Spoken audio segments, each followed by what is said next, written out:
Hi, வணக்கம் friends. எல்லாரும் நல்லா இருக்கிறீங்களா? நானும் நல்லா இருக்கிறேன். இன்றைக்கு நான் உங்களை ஒரு சூப்பரான ரெசிபியோடு தான் சந்திக்கிறேன். இந்த ரெசிபி எப்படி செய்கிறேன்னு பார்க்குறதுக்கு முன்னாடி என்னுடைய சேனலை சப்ஸ்கிரைப் பண்ணலையேண்டா சப்ஸ்கிரைப் பண்ணிக்கொள்ளுங்கோ. அருகில் இருக்கிற பெல் ஐக்கானையும் கிளிக் பண்ணிக்கொள்ளுங்கோ.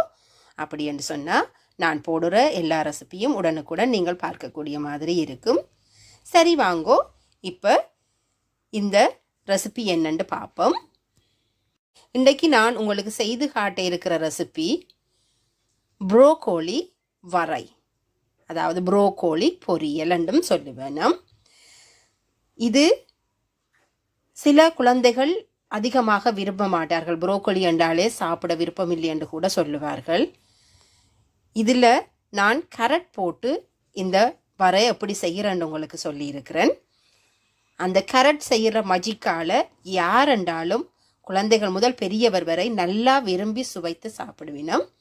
தயவு செய்து இந்த செய்முறையை இறுதி வர பாருங்கோ. நீங்களும் உங்களோட வீட்டில் செய்து கொடுத்து அனைவரையும் சந்தோஷத்தில் வைத்திருக்கலாம். சரி, வாங்கோ இந்த ரெசிபி எப்படி செய்கிறேன்னு பார்க்கலாம். கோழியை சின்னனா வெட்டி உங்களுக்கு தேவையான அளவு, இந்த அளவு உங்களுக்கு வறுக்கிறதுக்கு உங்களுக்கு பிடிக்குமோ அந்த சைஸில் வெட்டி சுடு தண்ணிக்குள்ள உப்பு கொஞ்சம் போட்டுட்டு இப்படி ஒரு 5 மினிட்ஸ் அதை கொஞ்சம் சோக் பண்ணுங்க. அப்போ அதில் இருக்கிற ஏதாவது பூச்சிகள் கண்ணுக்கு தெரியாமல் இருந்தால் அதுகள் அழிந்து போகும். அதை பிறகு திருப்பி நீங்கள் கோல்ட் வாட்டரில் கழுவிட்டு பிழிந்து எடுத்து விடுங்கோ.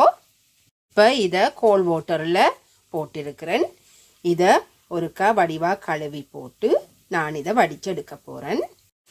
பாருங்க, இதில் எடுத்து வச்ச ப்ரோக்கோலியை நாங்கள் சுடுதண்ணியில் போட்டுட்டு தண்ணி வடிய இப்படி கொஞ்ச நேரம் இதில் விட்டிருக்கிறேன். பாருங்கோ, இந்த கேரட் நான் இதுக்குள்ள துருவி போட்டிருக்கிறேன்.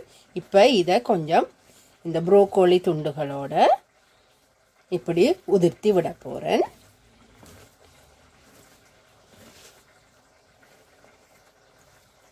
அப்படின்னு சொன்னால் நாங்கள் வறுக்கும் போது எல்லாம் தனித்தனியாக பிரிந்து நல்ல வடிவாக மிக்ஸ்ட் ஆகும். இதில் வரை செய்வதற்கு ஏற்ற மாதிரி, அதாவது சில பேர் பொரியல் என்றும் சொல்லுவினோம். வரை செய்கிறதுக்கு தேவையான அளவு பாத்திரத்தில் ஒரு கொஞ்சம் எண்ணெய் விட்டு ப்ரீஹீட் பண்ணி வச்சுக்கொள்ளுங்கோ. இப்போ இதில் 1/2 ஸ்பூன் மஸ்டர்ட், அதாவது கடுகு 1/2 ஸ்பூனும், அதுக்கு பிறகு உளுத்தம்பருப்பு ஒரு 1/2 ஸ்பூன், அதோட பெருஞ்சீரகம் 1/2 ஸ்பூன்.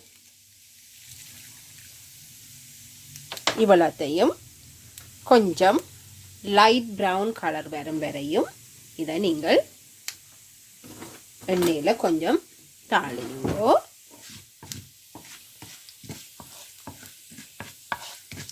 பாருங்கோ, இந்த உளுத்தம் பருப்பு இதெல்லாம் கொஞ்சம் நிறம் மாறி வருது.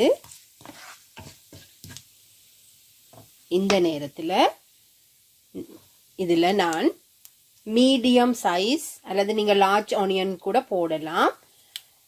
நான் பெரிய சைஸ் இல்லாமல் கொஞ்சம் சின்னனா ஒரு முழு வெங்காயமும் இப்படி சின்னதாக வெட்டி வச்சிருக்கிறேன்.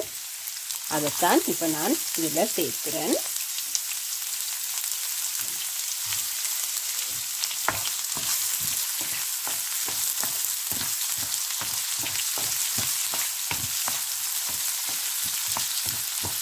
இப்படி நீங்கள் இதை தாளிக்கிற நேரத்தில் ஒரு கொஞ்சம் கருவேப்பிலையை முதல் இதோட தாளியுங்க. பிறகு இறைக்கைக்குள்ளையும் கொஞ்சம் போடுங்க. அப்போ அந்த வாசனை கொஞ்சம் கூட நேரம் நிலைத்து நிற்கும். அதோட சுவையும் நன்றாக இருக்கும். நீங்கள் எப்போவுமே இந்த வர செய்யக்குள்ள மீடியம் ஹீட்லேயே வச்சு செய்து கொள்ளுங்கோ. இல்லைன்னு சொன்னால் இந்த போட்ட உளுந்துகள் கொஞ்சம் கூட எரிந்து போயிடும். அது டேஸ்ட்டையே ஃபுல்லாக மாற்றி போடும்.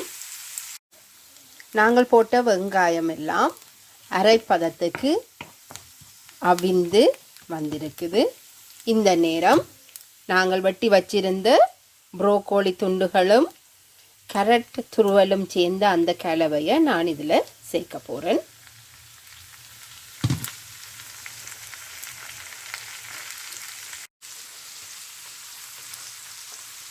இந்த கேரட் துருவலோட ஒரு கொஞ்சம் துருவிய தேங்காயும் நான் இதோட முதல்லையே சேர்க்க போகிறேன். ஏன்னா அப்போ தான் இந்த தேங்காய் பூவும் இதோட சேர்ந்து கொள்ளும். இப்படி கொஞ்சம் இதை மிக்ஸ் பண்ணி விட்டுட்டு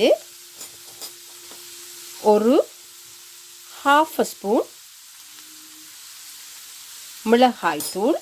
உங்களோட குழந்தைகளுக்கு மிளகாய்த்தூள் உரைப்புகள் பிடிக்காதுன்னு சொன்னால் நீங்கள் அதை குறைச்சி உங்களோட அவைகளுக்கு தேவையான அளவில் நீங்கள் போடலாம். அதோட தேவையான அளவு உப்பும் முதல்லையே சேர்த்துடுங்கோ.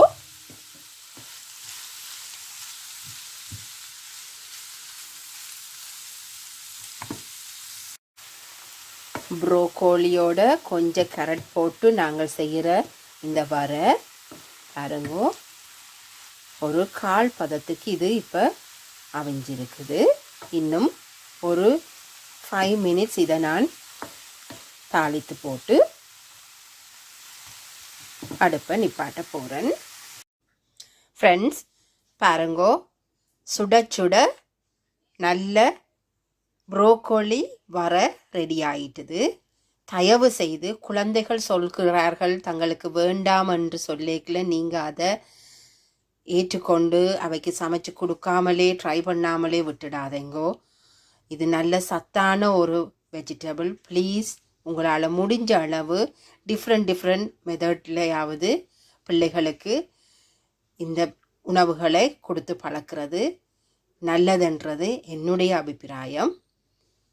ப்ளீஸ் இந்த ரெசிபி உங்களுக்கு பிடிச்சிருந்தா நீங்களும் ட்ரை பண்ணி பாருங்கோ.